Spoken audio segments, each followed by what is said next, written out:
जय हिंद, वंदे मातरम। बहुत बहुत स्वागत है आप सभी का सक्सेस वर्ल्ड एमसीक्यू चैनल पर। तो चलिए आज के इस वीडियो में बिहार पुलिस कांस्टेबल एग्जाम 2022 के लिए फिजिक्स के मोस्ट इंपॉर्टेंट क्वेश्चंस को लेकर आए हैं।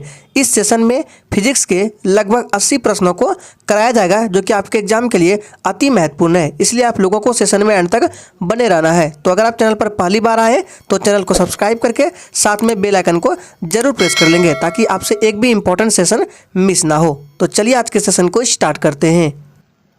तो आज के सेशन का सबसे फर्स्ट क्वेश्चन है, निम्न में से कौन सी धातु अर्धचालक के रूप में ट्रांजिस्टर में प्रयोग होती है? ऑप्शन आपके सामने है, तांबा, जर्मेनियम, ग्रेफाइट या फिर डी चांदी। आपको प्रत्येक प्रश्न के लिए मैक्सिमम 5 सेकंड का टाइम दिया जाता है। आपको लाइव चैट का ऑप्शन दिया गया है, प्रत्येक स्टूडेंट को लाइव चैट में आंसर करते जाना है ताकि आप सभी का जितना भी डाउट हो सारा डाउट क्लियर हो सके। तो क्या पूछा जा रहा है कि कौन सी धातु अर्धचालक के रूप में ट्रांजिस्टर में प्रयोग होती है? तो याद रखना है, एक धातु है जर्मेनियम, याद रखना है एक धातु जर्मेनियम है और दूसरा है सिलिकॉन। ये दोनों ही धातुएं अर्धचालक के रूप में ट्रांजिस्टर में प्रयोग होती है, याद रखना है। लेकिन ऑप्शन में आपको जर्मेनियम मिल रहा है तो ऑप्शन बी के साथ चला जाएगा जर्मेनियम, ध्यान रखना है। जर्मेनियम का अगर आपसे पूछे कि सिंबल क्या होता है तो Ge होता है। क्या होता है? Ge होता है। और इसका परमाणु क्रमांक कितना होता है? तो 32 होता है, याद रखना है। सिलिकॉन का कितना होता है? तो सिलिकॉन का सिंबल SI होता है और इसका परमाणु क्रमांक 14 होता है, ध्यान रखना है। तो राइट आंसर ऑप्शन बी के साथ चला जाएगा जर्मेनियम, ध्यान रखना है। चलिए इसी के साथ आगे बढ़ते हैं।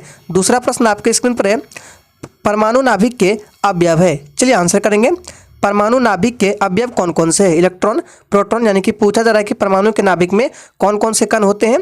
तो इसका सही जवाब जो ही बच्चे लाइव चैट में ऑप्शन सी को दे रहे हैं बिल्कुल सही जवाब दे रहे हैं। परमाणु के नाभिक में प्रोटॉन और न्यूट्रॉन होते हैं, याद रखना है। ऑप्शन सी इस प्रश्न का बिल्कुल सही जवाब हो जाएगा। प्रोटॉन पर चार्ज प्लस होता है, न्यूट्रॉन क्या होता है? ये आवेशहीन होता है, इस पर 0 होता है, और इलेक्ट्रॉन पर चार्ज माइनस होता है, ध्यान रखना है। तीसरा प्रश्न है, निम्नलिखित में से कौन वैकल्पिक ऊर्जा का सबसे बड़ा भंडार है? मोस्ट इंपॉर्टेंट प्रश्न है, चलिए आंसर करेंगे। निम्नलिखित में से कौन वैकल्पिक ऊर्जा का सबसे बड़ा भंडार है? तो याद रखना इसका सही जवाब है ऑप्शन ए, सौर ऊर्जा। सौर ऊर्जा वैकल्पिक ऊर्जा का सबसे बड़ा भंडार है, ध्यान रखना है। नेक्स्ट क्वेश्चन है, परमाणु बम का सिद्धांत किस पर आधारित है? मोस्ट इंपॉर्टेंट प्रश्न है, आंसर करते जाएंगे। चलिए एक भी प्रश्न को स्किप नहीं करना है, प्रत्येक प्रश्नों के उत्तर आना चाहिए, प्रत्येक स्टूडेंट आंसर करेंगे। तो देखिए, परमाणु बम का सिद्धांत किस पर आधारित है? इसका सही जवाब जो ही बच्चे बी को दे रहे हैं बिल्कुल सही जवाब दे रहे हैं। परमाणु बम का सिद्धांत ये नाभिकीय विखंडन पर आधारित है, याद रखना। अगर आपसे पूछे कि सन जो होता है ये सूर्य, ये किस सिद्धांत पर कार्य करता है? तो याद रखना ये नाभिकीय संलयन पर काम करता है। किस संलयन पर? नाभिकीय संलयन पर काम करता है, ध्यान रखना है। चलिए आगे बढ़ते हैं। नेक्स्ट है, वायु में कौन सी नोबल गैस नहीं होती है? मोस्ट इंपॉर्टेंट प्रश्न है, चलिए आंसर करेंगे।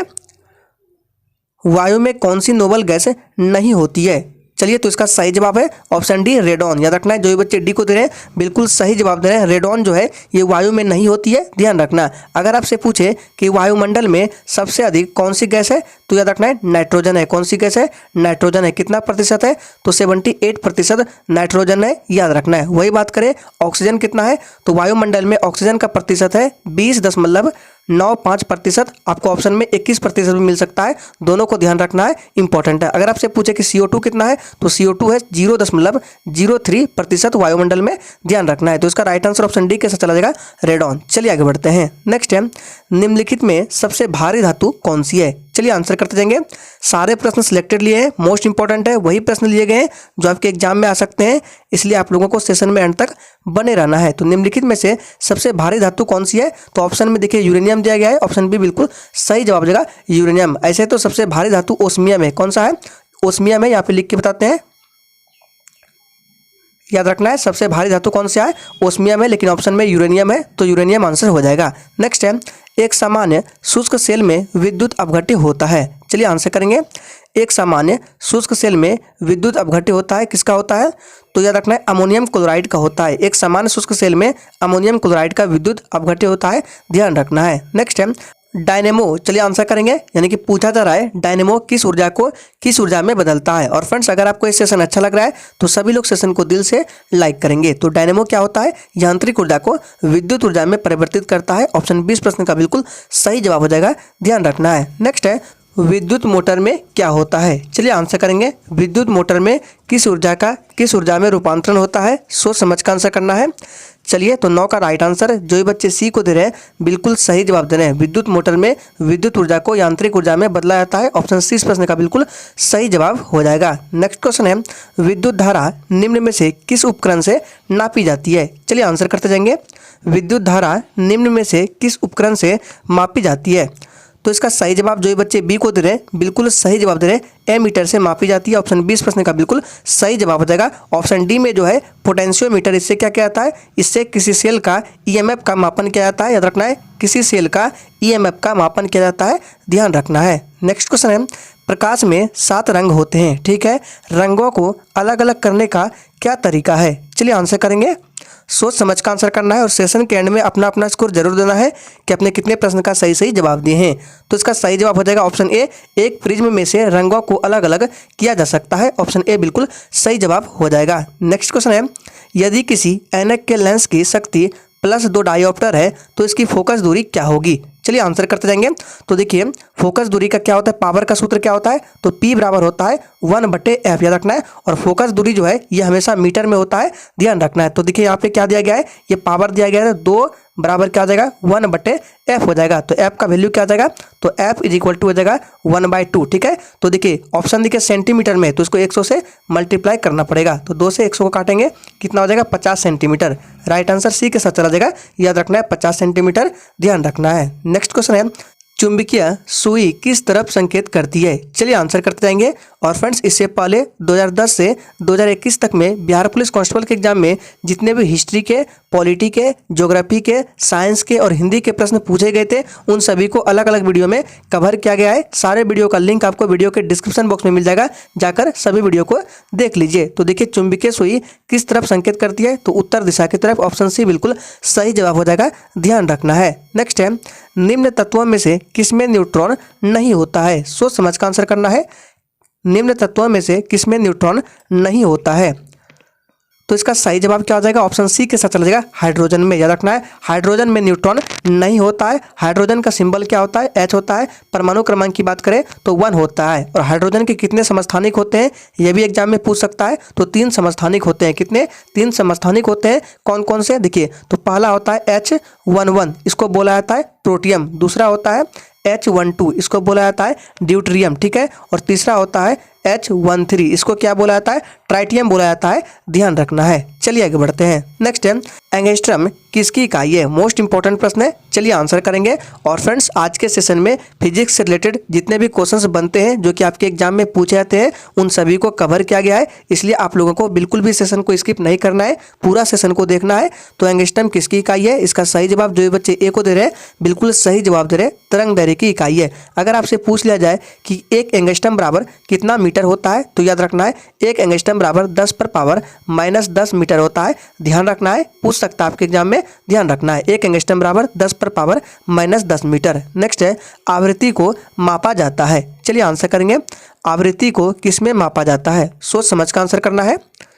चलिए तो देखिए इसका राइट आंसर हो जाएगा ऑप्शन ए, हर्ट्ज में मापा जाता है आवृत्ति को। ऑप्शन ए बिल्कुल सही जवाब हो जाएगा। चलिए आगे बढ़ते हैं। नेक्स्ट है, घड़ी में प्रयोग होने वाले क्वार्ज क्रिस्टल का होते हैं। देखिए यहाँ पे टाइपिंग एरर है, क्या घड़ी में प्रयोग होने वाले क्वार्ज क्रिस्टल होते हैं? चलिए आंसर करेंगे, किस चीज़ का बना होता है क्वार्ज क्रिस्टल? सोच समझ का आंसर करना है। तो देखिए इसका सही जवाब हो जाएगा ऑप्शन बी, किसका बना होता है? सिलिकॉन डाइऑक्साइड का बना होता है। ऑप्शन 20 प्रश्न का बिल्कुल सही जवाब हो जाएगा, ध्यान रखना है। चलिए आगे बढ़ते हैं। नेक्स्ट है, हर्ट्ज में क्या मापा जाता है? और फ्रेंड्स अगर आपको किसी भी प्रश्न में थोड़ा भी डाउट होता है या क्वेश्चन से रिलेटेड कुछ पूछना है तो आप हमें तुरंत कमेंट करके बता सकते हैं, आपको रिप्लाई 100% दिया जाएगा। तो हर्ट्ज में क्या मापा जाता है? आप सभी जानते हैं आवृत्ति को मापा जाता है। ऑप्शन ए बिल्कुल सही जवाब हो जाएगा, ध्यान रखना है। नेक्स्ट क्वेश्चन है, विद्युत शक्ति की इकाई क्या है? चलिए आंसर करते जाएंगे। विद्युत शक्ति की इकाई क्या है? तो इसका सही जवाब क्या हो जाएगा? विद्युत शक्ति की इकाई है वाट। ऑप्शन डी बिल्कुल सही जवाब हो जाएगा। शक्ति बराबर क्या होता है? तो P बराबर होता है W/T होता है। तो इसका इकाई क्या हो गया? वाट हो गया। ऑप्शन डी बिल्कुल सही जवाब हो जाएगा। नेक्स्ट है, दृश्य स्पेक्ट्रम के तरंगदैर्घ्य की सीमा क्या है? चलिए आंसर करते जाएंगे। दृश्य स्पेक्ट्रम के तरंगदैर्घ्य की सीमा क्या है? तो याद रखना है इसका सीमा है 3900 एंगस्ट्रम से लेकर 7600 एंगस्ट्रम तक। ऑप्शन 20 प्रश्न का बिल्कुल सही जवाब हो जाएगा, ध्यान रखना है। नेक्स्ट क्वेश्चन है सौर विकिरण निम्न में से किस प्रास में दिखाई देता है। चलिए आंसर करते जाएंगे। और जिसने अभी तक सेशन को लाइक नहीं किया है प्लीज़ सभी लोग सेशन को लाइक करें, सेशन को शेयर करें। तो सौर विकिरण निम्न में से किस प्रास में दिखाई देता है, इसका सही जवाब है ऑप्शन बी 400 से लेकर 700 नैनोमीटर। याद रखना ऑप्शन बी बिल्कुल सही जवाब हो जाएगा। और एनसीईआरटी के अनुसार इसका आंसर बी होगा 400 से 700 नैनोमीटर, ध्यान रखना है। नेक्स्ट है आर्द्रता किस उपकरण से मापी जाती है। चलिए आंसर करेंगे। आर्द्रता किस उपकरण से मापी जाती है, सोच समझ कर आंसर करना है। चलिए तो इसका सही जवाब जो ये बच्चे ऑप्शन बी को दे रहे हैं बिल्कुल सही जवाब दे रहे हैं। हाइग्रोमीटर से आर्द्रता मापी जाती है, ध्यान रखना है। अगर आपसे पूछे लेक्टोमीटर से क्या मापा जाता है तो इससे दूध की शुद्धता मापी जाती है, ध्यान रखना है लेक्टोमीटर से। चलिए आगे बढ़ते हैं। नेक्स्ट है दाब की इकाई क्या है। चलिए आंसर करते जाएंगे। दाब की इकाई क्या है, तो दाब बराबर क्या होता है, तो देखिए दाब बराबर होता है बल बटे क्षेत्रफल। ठीक है, तो बल का क्या होता है न्यूटन होता है और क्षेत्रफल का क्या होता है इसका मात्रक, तो मीटर स्क्वायर होता है। तो न्यूटन मीटर स्क्वायर हो गया, यानी कि ऑप्शन ए हो जाएगा न्यूटन वर्ग मीटर। याद रखना है। अगर आपसे पूछे कि दाब का एसआई मात्रक क्या होता है तो पास्कल होता है, रखना है दाब का एसआई मात्रक पास्कल होता है, ध्यान रखना है। नेक्स्ट है निम्नलिखित में से कौन सी अदिश राशि है। चलिए आंसर करते जाएंगे। इन चारों ऑप्शन में से बताना है अदिश राशि कौन सी है। चलिए तो 24 का राइट आंसर जो भी बच्चे ऑप्शन बी को दे रहे हैं बिल्कुल सही जवाब दे रहे हैं। दाब जो है ये अदिश राशि है, बाकी बल वेग त्वरण ये सभी सदिश राशि है, ध्यान रखना है। नेक्स्ट क्वेश्चन है निम्नलिखित में से किस राशि का मात्रक नहीं है। चलिए आंसर करेंगे। निम्नलिखित में से किस राशि का मात्रक नहीं है, प्रतिबल, बल, विकृति या दाब। तो याद रखना इसका सही जवाब है ऑप्शन सी विकृति का मात्रक नहीं है। ऑप्शन सी बिल्कुल सही जवाब हो जाएगा। नेक्स्ट क्वेश्चन है सही कथन को चुनिए। इन चारों ऑप्शन में से कौन सा कथन सही है। चलिए थोड़ा सा एक्स्ट्रा टाइम दे रहे हैं, सोच समझ कर आंसर करेंगे। तो देखिए 26 का राइट आंसर जो भी बच्चे बी को दे रहे हैं बिल्कुल सही जवाब दे रहे हैं। सही कथन कौन सा है, लाल प्रकाश का तरंगदैर्घ्य क्या होता है बैगनी प्रकाश से ज़्यादा होता है, ये बिल्कुल करेक्ट है। ऑप्शन बी बिल्कुल सही जवाब हो जाएगा। नेक्स्ट है एक परमाणु के केंद्र का धन आवेशित हिस्सा क्या कहलाता है। चलिए आंसर करेंगे। एक परमाणु के केंद्र का धन आवेशित हिस्सा क्या कहलाता है, तो इसका सही जवाब क्या हो जाएगा, ऑप्शन चला देगा डी के साथ न्यूक्लियस कहलाता है। ऑप्शन डी बिल्कुल सही जवाब हो जाएगा। नाभिक में क्या क्या होता है, तो नाभिक में होता है प्रोटॉन और न्यूट्रॉन होता है, ध्यान रखना है। चलिए आगे बढ़ते हैं। नेक्स्ट क्वेश्चन है एक ठोस के सीधे गैस में परिवर्तन को क्या कहते हैं। चलिए आंसर करते जाएंगे। एक ठोस के सीधे गैस में परिवर्तन को क्या बोला जाता है, तो ऊर्ध्वापातन बोला जाता है। ऑप्शन ए बिल्कुल सही जवाब हो जाएगा। और फ्रेंड्स इससे पहले बायोलॉजी का 5 प्रैक्टिस सेट कवर किया गया है, जिसमें से लगभग 300 प्रश्नों का डिस्कशन किया गया है, जो कि आपके एग्जाम के लिए मोस्ट इंपॉर्टेंट है। अगर आपने नहीं देखा है देख लीजिए, उनका भी लिंक आपको वीडियो के डिस्क्रिप्शन बॉक्स में मिल जाएगा। चलिए आगे बढ़ते हैं। नेक्स्ट है कॉस्मिक किरणें क्या होती है, यानी कि आपको बताना है कॉस्मिक किरणें आवेशित कण है, अनावेशित कण है, आवेशित अनावेशित दोनों हो सकती है या कोई नहीं। तो देखिए इसका सही जवाब है आवेशित कण है। याद रखना है कॉस्मिक किरणें क्या है, आवेशित कण है, रट लीजिए। ऑप्शन ए बिल्कुल सही जवाब हो जाएगा। नेक्स्ट है एक ठोस के सीधे गैस में परिवर्तन को क्या कहते हैं। ये प्रश्न हो चुका है, रिपीट है, ऊर्ध्वापातन हो जाएगा, ध्यान रखना है। नेक्स्ट है 2G स्पेक्ट्रम में अक्षर जो G है ये शब्द के लिए प्रयुक्त है, यानी कि आपको बताना है 2G स्पेक्ट्रम में अक्षर G किसके लिए प्रयुक्त है। तो याद रखना इसका सही जवाब है ऑप्शन सी जनरेशन के लिए प्रयुक्त है। ऑप्शन सी बिल्कुल सही जवाब हो जाएगा। नेक्स्ट है रडार का आविष्कारक कौन था। मोस्ट इंपॉर्टेंट प्रश्न है, चलिए आंसर करेंगे। रडार का आविष्कारक कौन था। चलिए तो इसका सही जवाब जो बच्चे ए को दे रहे हैं बिल्कुल सही जवाब है रॉबर्ट वॉटसन। याद रखना है रडार का आविष्कारक था, ध्यान रखना है। नेक्स्ट है गॉड पार्टिकल क्या है, न्यूट्रिनो है, हिग्स बोसन है, मेसॉन है या पॉजिट्रॉन है। चलिए तो याद रखना है गॉड पार्टिकल क्या है, हिग्स बोसन है। ऑप्शन बी बिल्कुल सही जवाब हो जाएगा। नेक्स्ट क्वेश्चन है सर सीवी रमन को भौतिकी का नोबेल पुरस्कार प्राप्त हुआ था, किस ईस्वी में प्राप्त हुआ था। सोच समझ कर आंसर करना है। चलिए आपका टाइम खत्म होता है, तो याद रखना है सर सीवी रमन को सन 1930 में भौतिकी का नोबेल पुरस्कार प्राप्त हुआ था। ऑप्शन बी बिल्कुल सही जवाब हो जाएगा। नेक्स्ट क्वेश्चन है टेलीस्कोप की खोज किस वैज्ञानिक ने की थी। चलिए आंसर करेंगे। टेलीस्कोप की खोज किस वैज्ञानिक ने की थी, तो आप सभी जानते हैं टेलीस्कोप की खोज गैलीलियो ने की थी। ऑप्शन डी बिल्कुल सही जवाब हो जाएगा। नेक्स्ट है इस सदी की शुरुआत में हवाई जहाज का आविष्कार किसने किया था। चलिए आंसर करते जाएंगे। इस सदी की शुरुआत में हवाई जहाज का आविष्कार किसने किया था, तो तो इसका सही जवाब है ऑप्शन ए राइट ब्रदर्स ने। याद रखना है, जो भी बच्चे ए को दे रहे हैं बिल्कुल सही जवाब दे रहे हैं। नेक्स्ट क्वेश्चन है 1 माइक्रोन बराबर होता है, सोच समझ कर आंसर करना है। चलिए फटाफट से सभी लोग आंसर करते जाएंगे। 1 माइक्रोन बराबर होता है, तो याद रखना 1 माइक्रोन बराबर होता है 1/1000 mm। याद रखना है, सी बिल्कुल सही जवाब हो जाएगा। दशमलव में बात करें तो 0.001 होता है, ध्यान रखना है। चलिए आगे बढ़ते हैं। नेक्स्ट है 40 डिग्री सेल्सियस का मान फ़ारेनहाइट स्केल में कितना होता है। चलिए आंसर करते जाएंगे। और देखिए इसका एक फार्मूला होता है जो कि आप सभी को पता होना चाहिए। फार्मूला क्या होता है, तो F बराबर क्या होता है 9c/5 + 32 होता है। तो देखिए क्या बोला है 40 डिग्री सेल्सियस का मान, तो सी की जगह क्या रखना है हमको 40 रखना है। चलिए निकालते हैं, तो 9 गुना कितना हो जाएगा 40 हो जाएगा, ठीक है, अपॉन 5 फिर क्या था प्लस क्या था 32।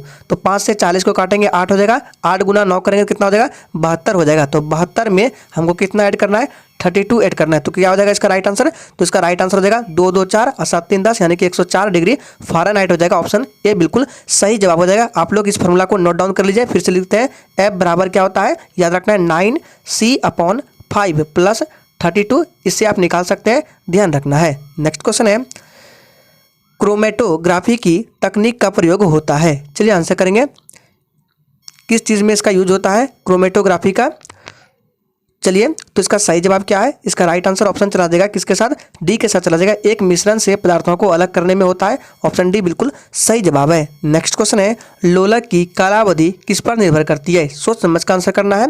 तो देखिए कालावधि यानी कि टाइम पीरियड का सूत्र क्या होता है, तो टी बराबर क्या होता है 2π√L/G होता है, ठीक है। तो देखिए इसका पूछा रहा है कि लोलक की कालावधि यानी कि टी जो है ये किस पर निर्भर करती है, तो याद रखना है लंबाई के ऊपर निर्भर करती है, इस एल पर। तो इसका राइट आंसर ऑप्शन बी के साथ चला जाएगा, लंबाई के ऊपर निर्भर करती है, ध्यान रखना है। नेक्स्ट क्वेश्चन है बल गुणनफल है, यानी कि बताना है बल किसका गुणनफल होता है। तो देखिए बल बराबर क्या होता है, तो एफ बराबर होता है m × a यानी कि द्रव्यमान गुना त्वरण होता है। तो इसका राइट आंसर क्या आ जाएगा, ऑप्शन बी के साथ चला जाएगा, द्रव्यमान और त्वरण का गुणनफल है बल, ध्यान रखना है। नेक्स्ट क्वेश्चन है त्वरण ज्ञात करने का सही सूत्र कौन सा है। चलिए आंसर करेंगे।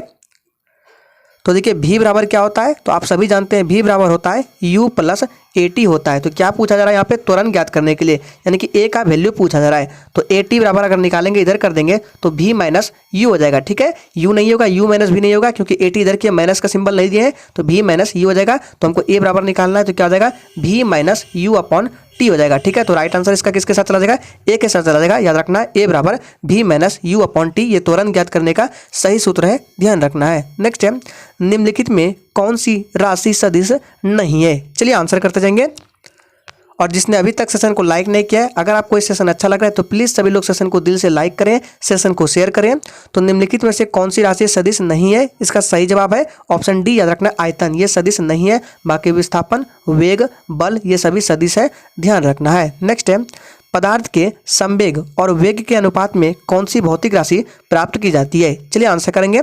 तो आप सभी जानते हैं संवेग बराबर क्या होता है, यानी कि p बराबर होता है m × v होता है। तो यहाँ पे क्या निकालने बोला जा रहा है, पदार्थ के संवेग और वेग के अनुपात, याद रखना है। तो p/, क्या बोला है वेग, v बराबर क्या होता है, तो देखिए m होता है। राइट आंसर क्या आ जाएगा, द्रव्यमान के साथ चला जाएगा, ऑप्शन सी बिल्कुल सही जवाब हो जाएगा। द्रव्यमान बराबर होता है क्या होता है संवेग अपॉन क्या होता है वेग, याद रखना है, इंपॉर्टेंट है। चलिए आगे बढ़ते हैं। नेक्स्ट क्वेश्चन है 1 पिकोग्राम बराबर होता है।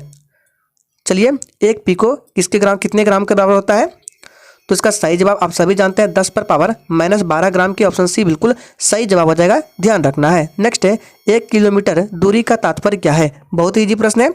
तो इसका सही जवाब आप सभी जानते हैं, राइट आंसर है सी 1000 मीटर होता है, ध्यान रखना है। नेक्स्ट क्वेश्चन है वायु में ध्वनि तरंगे होती है। फटाफट से आंसर करते जाएंगे। वायु में ध्वनि तरंगे होती है, तो याद रखना है वायु में ध्वनि तरंगे अनुदैर्घ्य होती है, ऑप्शन बी बिल्कुल सही जवाब है। नेक्स्ट है विद्युत शक्ति की इकाई क्या है, फटाफट से आंसर करते जाएंगे। चलिए थोड़ा सा स्पीड बढ़ा रहे हैं।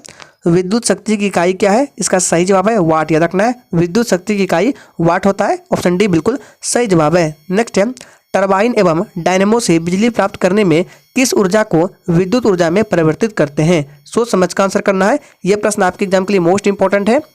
देखिए टरबाइन एवं डायनेमो से बिजली प्राप्त करने में किस ऊर्जा को विद्युत ऊर्जा में परिवर्तित किया जाता है, तो मैकेनिकल ऊर्जा को, याद रखना है सी बिल्कुल सही जवाब हो जाएगा। नेक्स्ट है एक 100 वाट का बिजली बल्ब यदि 10 घंटे जले तो बिजली का खर्च क्या होगा। चलिए आंसर करेंगे। तो देखिए 100 वाट का बिजली का बल्ब है, कितना घंटा चल रहा है, 10 घंटा चल रहा है। इसको मल्टीप्लाई करेंगे तो क्या हो जाएगा 1000, क्या हो जाएगा 1000 वाट प्रति घंटा हो जाएगा, यानी कि 1 यूनिट हो जाएगा। इसको 1000 वाट प्रति घंटा को 1 यूनिट बुलाया जाता है। राइट आंसर बी के साथ चला जाएगा, 1 इकाई ध्यान रखना है। नेक्स्ट है श्वेत प्रकाश को नली में कैसे पैदा करते हैं। चलिए आंसर करेंगे, श्वेत प्रकाश को नली में कैसे पैदा किया जाता है। तो याद रखना है श्वेत प्रकाश को नली में तंतु को गर्म करके पैदा किया जाता है। ऑप्शन बी बिल्कुल सही जवाब हो जाएगा, ध्यान रखना है। नेक्स्ट है आइंस्टीन को नोबेल प्राइज किस कार्य पर मिला था। मोस्ट इंपॉर्टेंट प्रश्न है, चलिए आंसर करेंगे। तो देखिए आइंस्टीन को सन 1921 में, याद रखना है सन 1921 में भौतिकी के क्षेत्र में नोबेल पुरस्कार मिला था। और किस कार्य के लिए, तो प्रकाश विद्युत प्रभाव, याद रखना है डी इस प्रश्न का बिल्कुल सही जवाब हो जाएगा। नेक्स्ट है विद्युत उत्पन्न करने के लिए कौन सी धातु का उपयोग होता है। चलिए आंसर करेंगे और फटाफट से सभी लोग सेशन को लाइक करेंगे। तो विद्युत उत्पन्न करने के लिए कौन सी धातु का उपयोग होता है, आप सभी जानते हैं यूरेनियम का। ऑप्शन ए बिल्कुल सही जवाब हो जाएगा। नेक्स्ट है कमरे को ठंडा किया जा सकता है।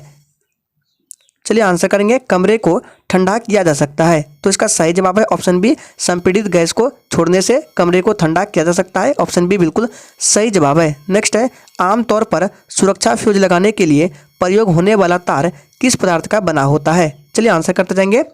और फ्रेंड्स पीडीएफ का बिल्कुल भी टेंशन ना ले, जब भी हमको टाइम मिलता है तो इसका पीडीएफ टेलीग्राम चैनल पर अपलोड कर दिया जाएगा। तो जितने भी स्टूडेंट नए हैं, टेलीग्राम चैनल का लिंक आपको वीडियो के डिस्क्रिप्शन बॉक्स में मिल जाएगा, जाकर ज्वाइन कर लीजिए। वहां पर जाकर आप इसका पीडीएफ बिल्कुल फ्री में डाउनलोड कर सकते हैं। तो इसका सही जवाब है ऑप्शन डी, टीन और शीशे की एक मिश्र धातु होती है। ऑप्शन डी बिल्कुल सही जवाब होता है। फ्यूज जो होता है टीन और शीशे की एक मिश्र धातु से बनता है, याद रखना है। नेक्स्ट क्वेश्चन है अतिचालक का लक्षण क्या है। सोच समझ का आंसर करना है। चलिए अतिचालक दो उत्तरोत्तर श्रृंग अथवा दो उत्तरोत्तर गर्द के बीच की दूरी को क्या कहते हैं। चलिए आंसर करेंगे। श्रृंग और गर्द आप सभी जानते हैं, जैसे ये है, ये क्या हुआ, ऊपर का श्रृंग बोलते हैं, नीचे वाले को गर्त बोलते हैं। तो बोला जा रहा है दो उत्तरोत्तर श्रृंग अथवा दो उत्तरोत्तर गर्त के बीच की दूरी को क्या कहते हैं, तरंग दैर्घ्य बोला जाता है। ऑप्शन बी बिल्कुल सही जवाब हो जाएगा, ध्यान रखना है। नेक्स्ट क्वेश्चन है पढ़ने में काम आने वाले ग्लास लेंस किस प्रकार के लेंस से बनते हैं। चलिए आंसर करते जाएंगे। चलिए पढ़ने में काम आने वाले ग्लास लेंस किस प्रकार के लेंस से बनते हैं। इसका सही जवाब है ऑप्शन बी, उत्तल लेंस का बना होता है। ऑप्शन बी इस प्रश्न का बिल्कुल सही जवाब हो जाएगा। नेक्स्ट है ध्वनि का वायु में वेग अनुमानतः कितना होता है। चलिए आंसर करते जाएंगे। और फ्रेंड्स इसके बाद कल रात 8 बजे इसी चैनल पर, याद रखना है कल रात 8 बजे इसी चैनल पर बिहार पुलिस कांस्टेबल एग्जाम के लिए केमिस्ट्री के मोस्ट इंपॉर्टेंट क्वेश्चंस को कराया जाएगा। तो जितने भी स्टूडेंट चैनल पर पहली बार आए, चैनल को सब्सक्राइब करके साथ में बेल आइकन को जरूर प्रेस कर ले, ताकि वो क्लास आपसे मिस ना हो। तो ध्वनि का वेग वायु में कितना होता है, 330 मीटर प्रति सेकेंड होता है। ऑप्शन बी इस प्रश्न का बिल्कुल सही जवाब हो जाएगा, ध्यान रखना है। और याद रखना है अगर आपसे पूछे कि ध्वनि का वेग सबसे ज़्यादा किस में होता है, तो ठोस में, ये बार बार पूछा है, रखना है ठोस में ध्वनि का वेग सबसे ज़्यादा होता है, फिर द्रव में होता है, किस में होता है, द्रव में, फिर किस में होता है, गैस में होता है, ध्यान रखना है। नेक्स्ट है प्रकाश विकिरणों की प्रकृति क्या होती है। चलिए आंसर करेंगे, फटाफट से सेशन को भी लाइक करेंगे सभी लोग। प्रकाश विकिरणों की प्रकृति क्या होती है, इसका सही जवाब है ऑप्शन सी, तरंग एवं कण दोनों के समान होती है। सी बिल्कुल सही जवाब है। नेक्स्ट है आकाश नीला लगता है क्योंकि। चलिए आंसर करते जाएंगे, आकाश नीला क्यों लगता है।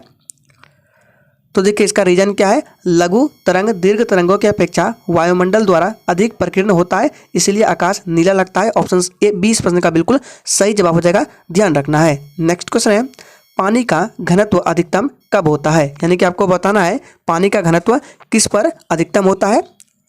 तो देखिए ये प्रश्न आपके एग्जाम के लिए इंपॉर्टेंट है और इसका सही जवाब है ऑप्शन बी, 4 डिग्री सेल्सियस पर पानी का घनत्व अधिकतम होता है। ऑप्शन बी बिल्कुल सही जवाब हो जाएगा। और याद रखना है पानी का आयतन पूछे तो पानी का आयतन 4 डिग्री सेल्सियस पर क्या होता है, न्यूनतम होता है, लेकिन घनत्व अधिकतम होता है, ध्यान रखना है। नेक्स्ट है 50 डिग्री सेल्सियस का मान फ़ारेनहाइट स्केल में क्या होगा। चलिए तो देखिए अभी हमने थोड़ी देर पहले सूत्र क्या बताया था, तो F बराबर सूत्र बताया था 9C/5 + 32। तो देखिए यहाँ पे क्या पूछा रहा है, 50 डिग्री सेल्सियस, तो C की जगह पे आपको 50 रखना है। तो क्या हो जाएगा 9 × 50/5 और प्लस 32 हो जाएगा। तो 5 से 50 को काटेंगे 10 हो जाएगा, 10 को 9 से मल्टीप्लाई करेंगे तो 90, और 90 में 32 के ऐड करेंगे तो कितना हो जाएगा 122 डिग्री फ़ारेनहाइट हो जाएगा। ऑप्शन बी बिल्कुल सही जवाब हो जाएगा, ध्यान रखना है। नेक्स्ट है वर्षा की बूंद गोलाकार आकृति का कारण क्या है। बहुत ही ईजी प्रश्न है, चलिए आंसर करते जाएंगे। तो वर्षा की बूंद गोलाकार आकृति का कारण क्या है? पृष्ठ तनाव है, आप सभी जानते हैं। ऑप्शन बी इस प्रश्न का बिल्कुल सही जवाब हो जाएगा। नेक्स्ट है, महासागर में ऊंची जल तरंगे कैसे आती है? चलिए आंसर करेंगे, फटाफट से आंसर करेंगे। महासागर में ऊंची जल तरंगे कैसे आती है? तो याद रखना है चंद्रमा से। ऑप्शन डी बिल्कुल सही जवाब हो जाएगा, ध्यान रखना है। नेक्स्ट है, जब एक पत्थर को चांद की सतह से पृथ्वी पर लाया जाता है तो क्या होगा? सही से सारे ऑप्शंस को पढ़िए और आंसर करेंगे।